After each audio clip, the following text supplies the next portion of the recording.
Remember when bread actually tasted like bread? Most of us grew up with a loaf on the counter that our parents trusted, the same brand week after week, year after year. But something changed quietly, gradually. The bread got softer, sweeter, and stranger. The ingredient lists got longer, and somehow a food that sustained humanity for thousands of years, flour, water, salt, and yeast, became one of the most highly engineered products in the modern supermarket. This isn't about danger, it's about design. And today, we're counting down 8 UK bread brands that represent the worst of that industrial shift and exactly where to spend your money instead. Let's get into it. Few brands are as deeply embedded in British kitchens as Warburton's, and their toasty loaf does exactly what it promises. Perfect toast every time, even browning. Identical slices. No surprises. And that's the giveaway.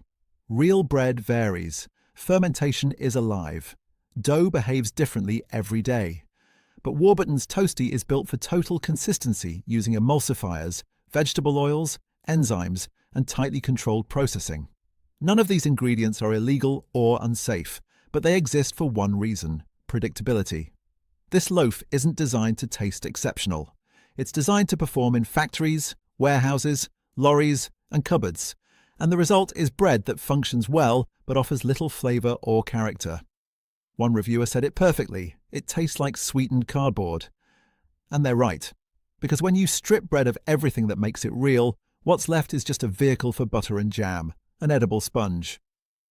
At number 7, we have another household name trying to reinvent itself for the health-conscious crowd: Hovis Seed Sensations. The loaf covered in seeds marketed as wholesome, natural, nutritious. But here's what they don't want you to notice. Those seeds are just a distraction. Strip away the seed coating, and what you've got underneath is the same ultra-processed base as every other industrial loaf. Refined flour, preservatives, emulsifiers, rapeseed oil. They've taken cheap, low-quality bread and rolled it in seeds like breadcrumbs on a chicken nugget, hoping you won't look any deeper. And it works. People see seeds and think healthy. They see the word sensations and think premium. But flip the pack over and you'll see the truth. High salt, barely any fibre, and a list of additional elements that would make a Victorian baker weep. One customer left a review saying their loaf had mould on it after just 2 days. 2 days, and others have complained it tastes dry and lifeless even when fresh. That's because the seeds can't hide what's underneath. Poor quality bread that was never meant to nourish you. Coming in at number 6, we have Kingsmill again, but this time it's their Great White Loaf, the one that's been a staple in British kitchens for decades, the one your mum probably bought, the one you've trusted without question. But here's the uncomfortable truth. Kingsmill Great White is a masterclass in processed mediocrity. It's soft, yes, it's consistent, yes, it lasts for days without going stale, but that's not because it's good bread. It's because it's been engineered to survive. This loaf is designed to sit in a warehouse, travel in a lorry, stay on a shelf, and then sit in your cupboard for a week without changing texture. Natural bread doesn't do that. Natural bread goes stale. It hardens. It develops character. The fact that Kingsmill Great White doesn't tells you everything you need to know. And let's talk about what's actually in it. Emulsifiers like E471 and E472E. Flour treatment agents like ascorbic acid, not the natural vitamin C, but a synthetic version used to speed up industrial baking. Palm oil to create that artificially smooth crumb. Ingredients to keep it soft far longer than nature intended. One person described it as spongy and tasteless. Another said, "I'd rather eat cardboard." These aren't exaggerations. This is what happens when you prioritize shelf life over substance. Now, this one might surprise you. At number 5, we have Tesco Finest Sourdough. Yes, the one with finest in the name, the one that sits in the premium section, the one that costs more and promises artisan quality. But here's the scandal. It's not real sourdough. Tesco Finest. Sourdough uses sourdough starter, but also commercial yeast and faster production methods. Some loaves rely on flavouring ingredients to replicate sourness rather than long fermentation. This is fake sourdough. It's industrial bread wearing a sourdough costume. And Tesco knows exactly what they're doing. They know that sourdough is trendy. They know people will pay more for it. So they slap the word on the label and hope you won't notice the difference. One baker called it an insult to real sourdough. And they're absolutely right. It may be legal, but it's not the same thing as slow bakery-made sourdough. Real sourdough has health benefits, including being easier to digest. Tesco Finest. Sourdough isn't just bad bread, it's deceptive bread. True sourdough takes time, and time is expensive. What you're paying for here is branding, not fermentation. At number 4, we're hitting the budget end of the market with Aldi Everyday Essentials White Medium. The loaf that costs less than £1. The one students buy. The one people grab without thinking because it's cheap and it's there. But here's what you're actually buying. The absolute bare minimum of what can legally be called bread. This loaf is the end game of industrial food production. Every possible corner has been cut. Every ingredient has been cheapened. Every shortcut has been taken. The result is something that looks like bread, slices like bread, and technically is bread, but it's bread in the same way that a frozen ready meal is cooking. The texture is weird. It's simultaneously spongy and dry. It sticks to the roof of your mouth. It has that strange sweetness that all ultra-processed white bread has. Not because there's honey or malt in it, but because the refined carbohydrates are so simple, your saliva starts breaking them down the second they hit your tongue. And let's be honest about the ingredient list. It's everything we've talked about so far, but cheaper. Lower quality flour, more emulsifiers to compensate for that low quality. More things added because it needs to last even longer. More seed oils because they're the cheapest fat available. One person said, "I wouldn't even feed this to the ducks." And that's not snobbishness, that's common sense. Even the ducks deserve better. This is bread as a delivery system, not bread as food. If you're still with me and finding this valuable, drop a 4 in the comments below. It helps me know you're here and that this content matters to you. And if you haven't subscribed yet, please consider hitting that button. Your support keeps this channel going. Now, let's get into the top 3. This is where it gets really bad. At number 3, we've reached a loaf that shouldn't exist. Asda Smart Price White, the cheapest of the cheap. The bottom of the barrel, the loaf that costs 36p. Think about that for a moment. Think about what it takes to make bread. Growing wheat, milling flour, mixing dough, baking it, slicing it, packaging it, transporting it, stocking it, selling it. And somehow after all of that, after every person in that supply chain takes their cut, you can buy a loaf for 36p. How is that possible? What corners were cut? What compromises were made?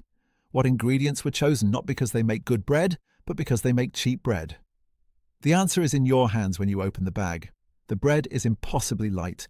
It's so soft it compresses into nothing when you squeeze it. It has no substance, no weight, no character. It's like holding edible air. And the taste? There is no taste. It's completely neutral.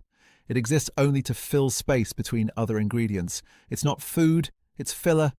The reviews speak for themselves. Tastes like chemicals. Made my kids gag. Even the dog wouldn't eat it. These aren't exaggerations. This is what people actually experienced. And here's the darker side. Who buys this bread? Families struggling to make ends meet. People who have no choice but to buy the cheapest option. Parents trying to feed their children on impossibly tight budgets. And what are they getting? The lowest quality, most nutritionally bankrupt product that can legally be sold as bread. That's not right. That's not fair. That's not a consumer failure. That's a system failure. And that's why this loaf sits at number 3 on our list of shame. At number 2, we have Lidl's answer to budget bread, Rowan Hill White, and it's almost identical to the Asda offering, which tells you everything you need to know. These discount supermarkets are in a race to the bottom who can make bread cheaper, who can cut more corners, who can squeeze more profit from less product. The result is Rowan Hill White, a loaf so processed, so stripped of anything resembling nutrition, so packed with chemicals and conditioners that calling it bread feels generous. But here's what makes this one particularly insidious. The name Rowan Hill. It sounds charming, doesn't it? It sounds like a small village bakery, like rolling countryside and traditional values, like your nan's kitchen. But Rowan Hill isn't a place. It's a brand name invented by Lidl's marketing department to make you feel warm and fuzzy about buying industrial bread. It's emotional manipulation wrapped in a plastic bag. And the bread itself, one reviewer said it perfectly, it's like eating damp cotton wool. The saddest part is that Lidl could make better bread. They choose not to because this bread, as terrible as it is, sells. And as long as it sells, they have no incentive to change. This is branding doing the heavy lifting where the product doesn't. And here we are. The worst of the worst, the absolute bottom. Number 1 on our list of shame. Morrisons Savers White. This loaf represents everything wrong with modern British food. It's cheap, it's convenient, and it's utterly devoid of quality, nutrition, or care. I've read through hundreds of reviews of this bread, and the consistency of the complaints is staggering. People say it tastes of nothing, that it has a chemical aftertaste, that it goes mouldy within days, that it's so soft it disintegrates when you try to spread butter on it. One person said, "I bought this once and genuinely questioned whether I'd accidentally bought sandwich sponges instead of bread." Think about that. It was so far from real bread that they wondered if it was even food. This is the end point of industrial bread production, the final form of corporate food, a product engineered to cost as little as possible while technically still qualifying as bread under UK food law. And Morrisons, a supermarket that used to pride itself on quality, on fresh food counters, on traditional butchers and bakers in store, is selling this. They've put their name on it. They're asking you to trust them. Right, we've torn apart the worst of the worst. Now, let's talk about where your money should actually go. Local independent bakeries. This is always the best answer. Find a real bakery near you, one where they mix the dough that morning, where you can smell it baking, where the baker knows what sourdough actually means. Yes, it costs more, but you're paying for real food made by real people who care about their craft.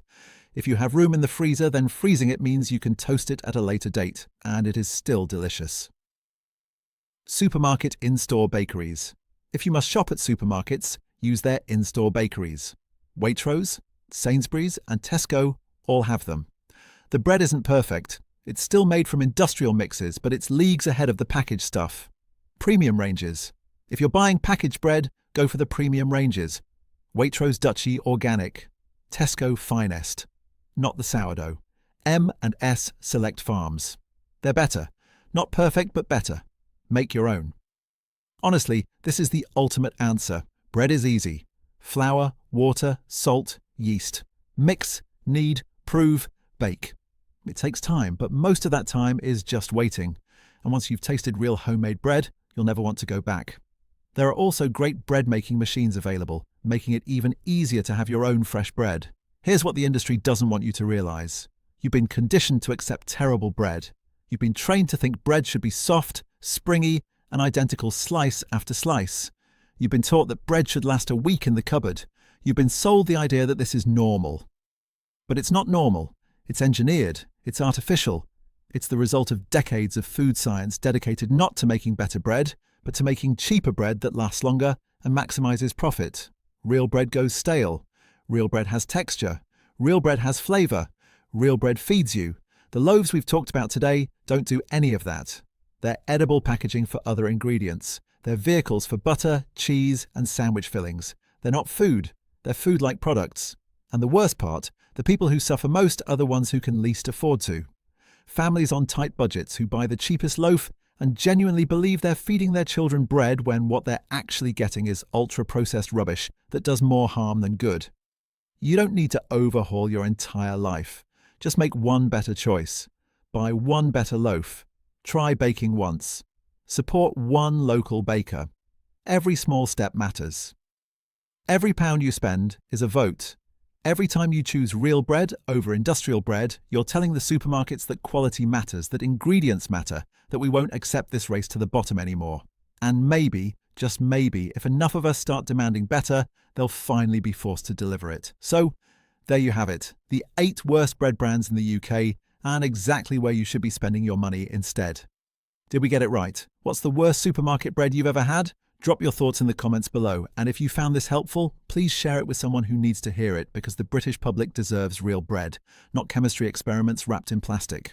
Thanks for watching.